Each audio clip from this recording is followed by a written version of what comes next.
কাকা বাবুকে? আচ্ছা দেখব। কি বলছো মিতালি? তোমাকে কে বলেছে এসব কথা? নাম বলো তো, দেখছি তাকে।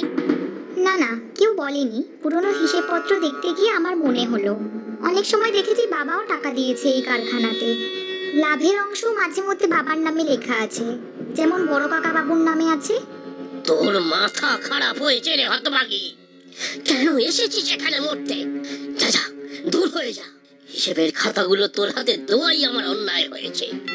তুমি তার মানে অনেক কিছু জানো কাকা বাবু। তার মানে এসবই তোমার কারসাজি? বাবা এখানে না থাকলে তো তোমারই সব থেকে লাভ বেশি। না না, সব মিথ্যা। খুব সাহস হয়েছে না তোর? সামান্য কর্মচারী হয়ে ম্যানেজারের মুখে মুখে কথা বলিস? যা বলছি শোন, নিজের ভালো চাস তো চলে যায় এখান থেকে। এই চাল কল তোর জায়গা নয়। আমার বাবা কোথায় ম্যানেজার বাবু? আমি জানি না, জানি না। চলে যা, চলে যা এখান থেকে।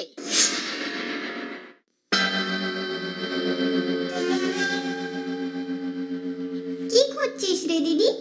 কি আশ্চর্য, সব কাগজপত্র পরিপাটি করে রাখা, কিন্তু রাইস মিলের ব্যাপারে কোনো কাগজপত্র নেই। হয়তো কোনো কাগজপত্র ছিল না। কিচ্ছু থাকবে না। বাবা ওখানে টাকা ইনভেস্ট করেছিল, তা ওখানে হিসেবে আছে, কিন্তু তার কাগজ বাবার কাছে থাকবে না। সে যদি বাবা নিয়ে গিয়ে থাকে? চুপ কর তিতলি, আমাদের বাবা পালিয়ে যায়নি। আর এ হতে পারে যদি সব কাগজপত্র একটা ফাইলে থাকে আর সেটা বাড়িতে রাখেনি। তবে কি সেটা কারখানাতেই? বড় কাকা বাবুকে একবার জিজ্ঞেস করতে হবে। তার আগে একবার ঝন্টু দাদার সাথে কথা বলতে হবে। ঝন্টু দাদা কে দিদি? শ্রমিকদের নেতা।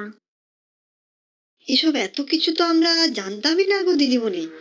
তবে একথা ঠিক, তোমার বাবাকেই কিন্তু এই কারখানার মালিক মনে হতো আমাদের। তবে কি মনোময় কাকা বাবু? উনি কিন্তু তোমার বাবার খুব কাছের লোক ছিলেন। আর তোমার বাবা চলে যাওয়ার পর থেকেই ওনাকে কেমন যেন অন্যরকম লাগে।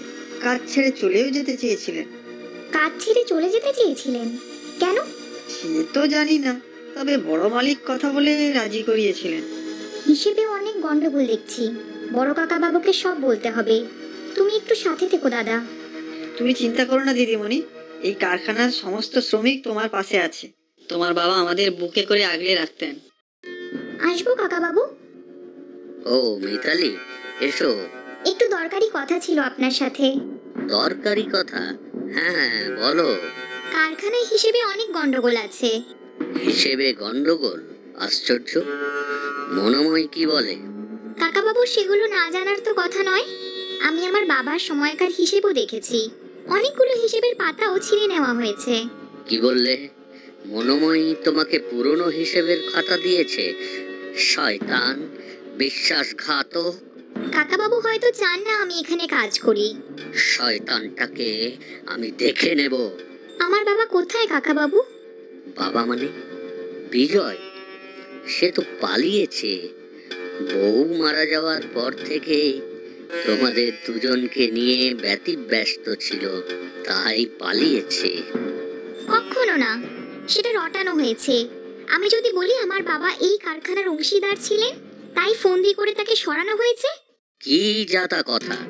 তোমার সাহস তো কম নয়। আজই দূর করে দিতে পারি এখান থেকে। আমার কাছে যথেষ্ট প্রমাণ রয়েছে। হিসেবের খাতায় আমি সব পেয়েছি। অনেকবার বাবা এখানে টাকা লগ্নি করেছিলেন। ওফ, সব ওই মনোময়ের ষড়যন্ত্র। ওই বেটাকেও সরিয়ে দিতে হবে, যেমন তোর বাবাকে সরিয়ে দিয়েছি। তার মানে আপনি সব করিয়েছেন? কোথায় কোথায় আমার বাবা? চুপ, একদম চুপ।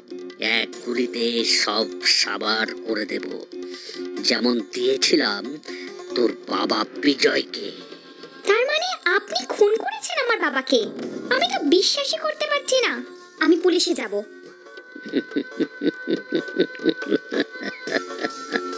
এখান থেকে বেঁচে বের হতে পারলে তো পুলিশে যাবি। তাহলে আমাকে এই কারখানাতে চাকরি কেন দিলেন? সেও তো আমার এক চাল। বিজয় না থাকায় সব শ্রমিকদের বাগ মানাতে অসুবিধা হচ্ছিল আমার। বিশেষ করে ওই যে ওদের নেতা ঝন্টুকে। সেখানে বিজয়ের মেয়েকে সামনে রাখতে পারলে ওরা ঠান্ডা হবে জানতাম। এবার তোকেও গায়েব করে দেব, তারপর কারখানার পেছনে পুঁতে দেব তোর বাবার পাশে। আমি এক্ষুনি চিৎকার করে লোক ডাকবো। কোনো লাভ হবে না।